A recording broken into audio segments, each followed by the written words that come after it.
In this video, I'm going to explain about subtopic 2.2, the third and the fourth learning objective. So, learning objective ketiga is to show the structure of plasma membrane based on fluid mosaic model. And learning objective terakhir untuk subtopik ini is to explain the structure of plasma membrane and function of each of its component. Okay, so ini adalah structure of plasma membrane lah. So plasma membrane is composed of phospholipid, proteins, carbohydrate and cholesterol. So ada 4 komponen di dalam plasma membrane. Okay, so first kali kita akan tengok fluid mosaic model. So the structure of plasma membrane ini adalah berdasarkan fluid mosaic model. Okay, kenapa disebut sebagai fluid? Fluid because phospholipid and proteins are able to move freely. So tadi kita nampak komponen of plasma membrane kan, ada 4 komponen ini. So daripada 4 ini, phospholipid dengan protein ini boleh bergerak freely.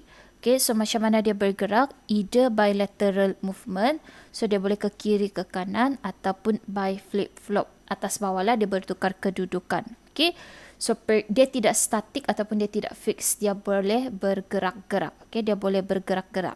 Okay.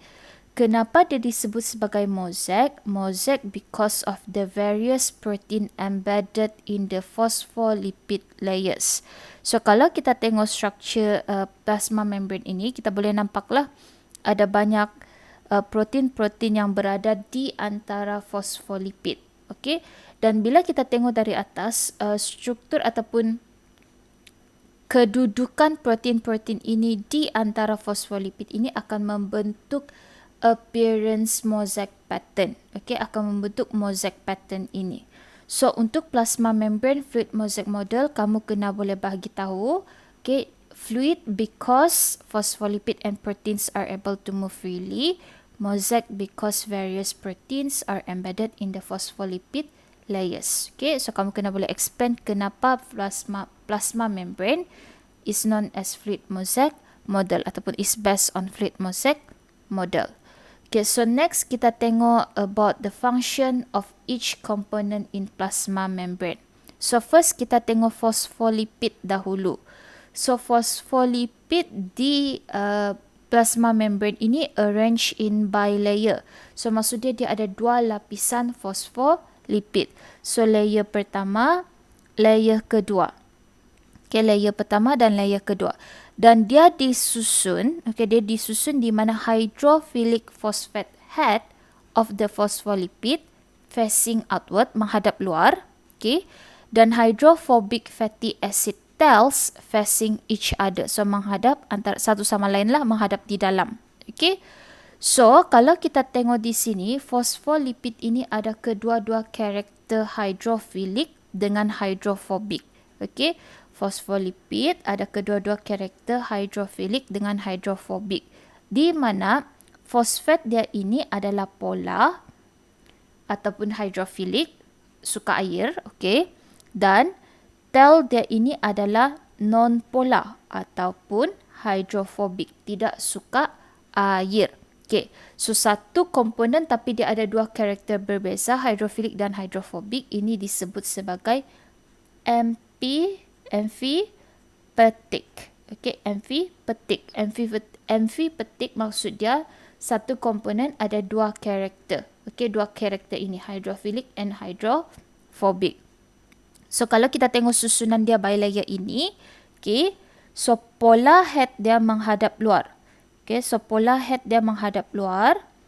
So non-polar tail dia menghadap di dalam. So kita ada layer yang tidak suka air di tengah-tengah sini.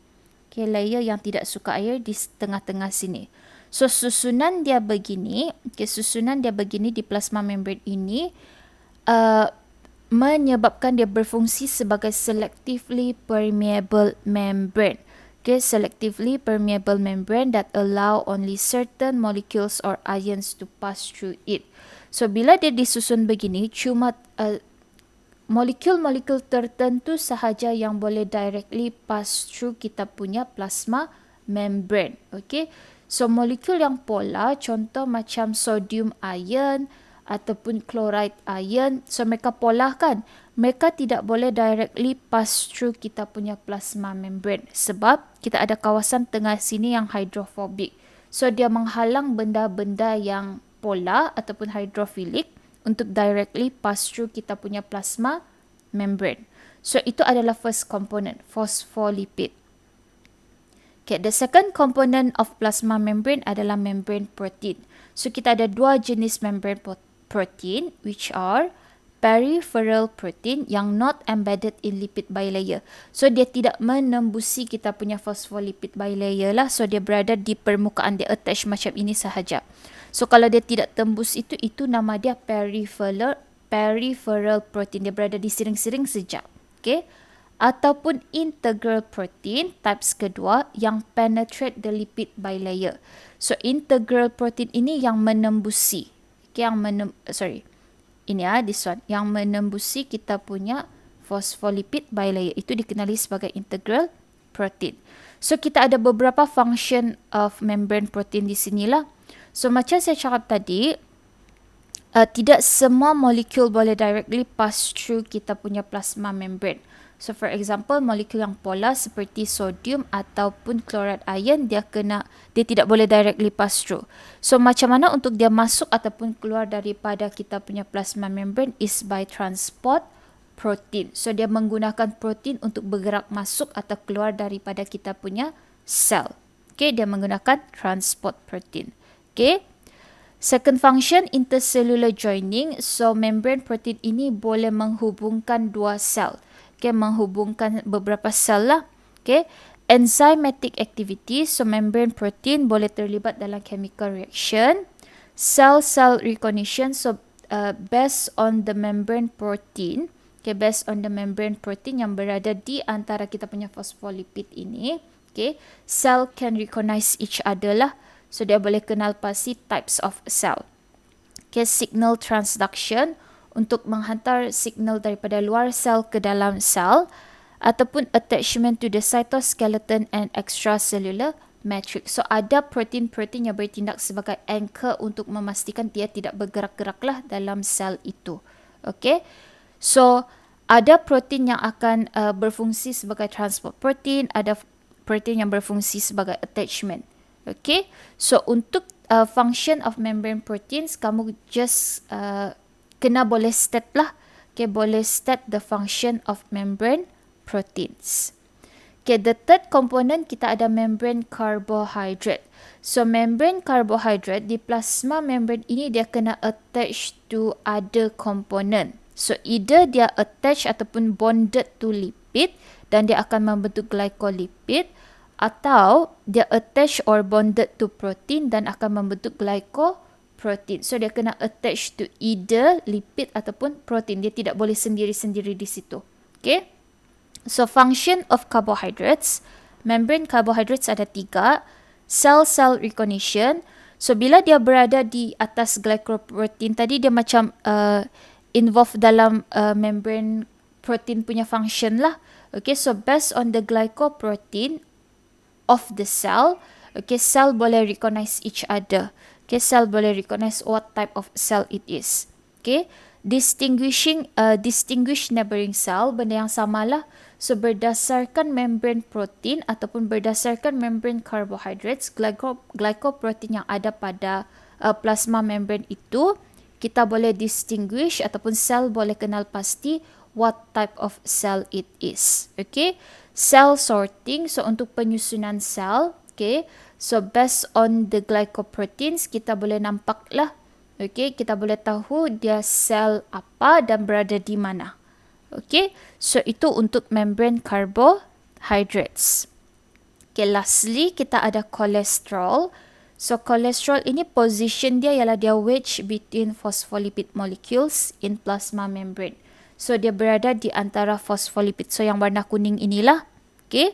So function dia adalah to reduce fluidity at high temperature and maintain fluidity at low temperature. So ada perkataan fluidity kan? Okay.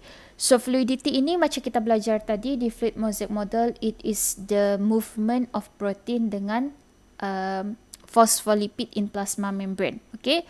So at high temperature kita tahu kinetic energy of molecule akan tinggi. So molecule akan bergerak secara rapid. Okay, molecule akan bergerak secara rapid. Sama juga dengan protein dan phospholipid. So at high temperature dia akan bergerak secara rapid, secara lajulah. Okay, so ada possibility bila dia bergerak macam ni, bila dia terlalu fluid, okay, ada possibility untuk plasma membrane kita berlubang sebab dia bergerak, dia menjauh antara satu sama lain. Okay, so ada possibility untuk kita punya plasma membrane berlubang. Okay, so untuk mengelakkan itu berlaku, kita ada kolesterol in between kita punya phospholipid. So imagine saya kalau kamu bergerak-gerak tapi ada tiang di sebelah. So pergerakan kamu terhalang. So itu apa yang dilakukan oleh kolesterol at high temperature lah.